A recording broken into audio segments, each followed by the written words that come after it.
Dans ce sujet, on parle des iPhone 16 et des iPhone 16 Pro. Bonjour et bienvenue sur Maxilook, j'espère que tu vas bien. Si t'es ici, c'est que t'aimes la tech, donc abonne-toi, like la vidéo. Dans ce premier épisode de la keynote d'Apple du 9 septembre, donc on parle des deux modèles d'iPhone. Dans le deuxième épisode, qui sortira demain ou après-demain, on parlera des Apple Watch, des AirPods. Et samedi, vous retrouverez une version complète avec la partie 1 et la partie 2. Nous, on a fini de blablater, on va entamer directement en parlant des iPhone 16 et 16 Plus. L'iPhone 16 sera équipé d'un écran de 6,1 pouces et l'iPhone 16 Plus d'un écran de 6,7 pouces, comme les modèles de la génération précédente. Le Always On Display fait son apparition, les taux de rafraîchissement d'écran sont toujours bloqués à 60 Hz et il n'est pas adaptatif. Le Ceramic Shield seconde génération fait son apparition, encore plus résistant. Pour la puissance, on a un processeur A18. Oui, Apple sont revenus à une version de processeur propre à ce téléphone.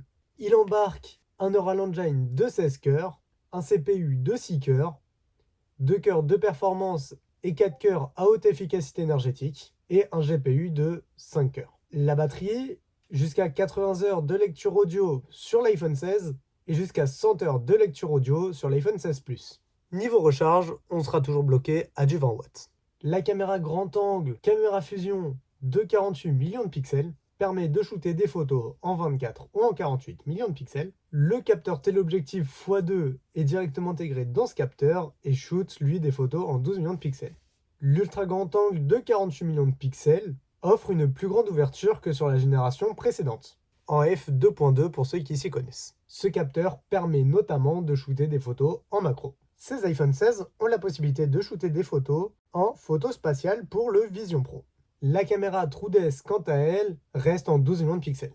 Pour la vidéo, la caméra arrière pourra filmer en 4K à 60 IPS en Dolby Vision. Et pour le mode cinématique, on sera bloqué à du 4K mais à 30 IPS. La caméra avant embarque les mêmes fonctionnalités que les caméras arrière. Dans cette conférence, on a découvert le nouveau bouton de commande de l'appareil photo.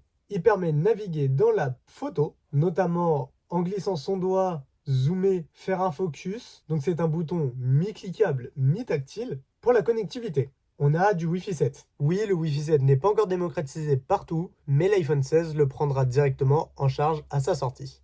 Du Bluetooth 5.3, la 5G, toujours du SOS par satellite et le crash detection. Pour les autres infos, donc on a l'apparition du bouton d'action qui était déjà présent sur l'iPhone 15 Pro, d'où vous voyez ce plan. Pour les couleurs, on a un noir, un blanc, un rose, une couleur nommée Sarcelle qui est un vert, et on ne parle pas de la ville, et une couleur nommée Outre-mer qui fait un peu bleu-violet. Pour les prix, l'iPhone 16 en 128 Go, donc le plus basique de la gamme, coûtera 969 €. L'iPhone 16, toujours, en 512 Go, coûtera lui 1349 €. L'iPhone 16 Plus en 128 Go coûtera lui 1119 €. Et l'iPhone 16 Plus en 512 Go, donc le plus haut de gamme, coûtera lui 1499 €. Et nous, on va parler du design. Vous allez voir, il a un peu changé. Je pense que l'image que nous avons sous les yeux est assez représentative. Comme vous voyez donc sur la tranche gauche, déjà on aura 3 boutons. Le bouton d'action tout en haut, les boutons volume plus et volume moins juste en dessous. Oui, plus ça va, plus Apple rajoute 2 boutons sur ses iPhones. Et on nous le confirme sur la tranche droite de l'appareil avec le bouton Power ainsi que le bouton de contrôle de l'appareil photo. Au dos de l'appareil, on voit que les capteurs photo ont changé de place pour faire un mélange entre un iPhone 12 et un iPhone X. Si vous voulez mon avis, ce design est particulièrement réussi. Et nous, on va passer à l'iPhone 16 Pro. Un écran de 6,3 pouces pour le modèle 16 Pro et un écran de 6,9 pouces pour le modèle 16 Pro Max. On gagne 0,2 pouces par modèle. Toujours un écran adaptatif entre 120 et 1 Hz, un clignotement par seconde si vous voulez.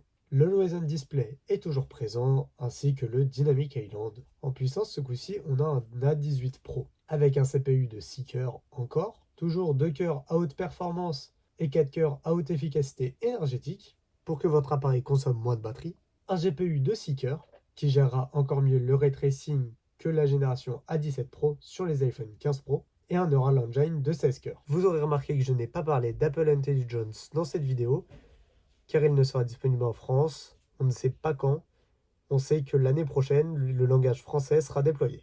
Une batterie jusqu'à 85 heures de lecture audio pour le modèle 16 Pro et jusqu'à 105 heures de lecture audio pour le modèle 16 Pro Max. Je vous la fais courte, la charge se fait toujours en 20 watts. La caméra grand angle de 48 millions de pixels shoot toujours en 24 ou en 48 millions de pixels et intègre toujours le téléobjectif x2 en 12 millions de pixels. L'ultra grand angle de 48 millions de pixels avec un champ de vision de 120 degrés reste le même. Le téléobjectif x5 de 12 millions de pixels par la technologie Tetra Prism sorti uniquement sur le 15 Pro Max l'année dernière et ce coup-ci présent sur le 16 Pro et sur le 16 Pro Max. La caméra TrueDepth, quant à elle, est en 12 millions de pixels et reste inchangée. La caméra arrière filmera en Dolby Vision 4K à 120 IPS grâce à la technologie Camera Fusion et on pourra faire des bien meilleurs slow motion en jouant sur le nombre d'images par seconde.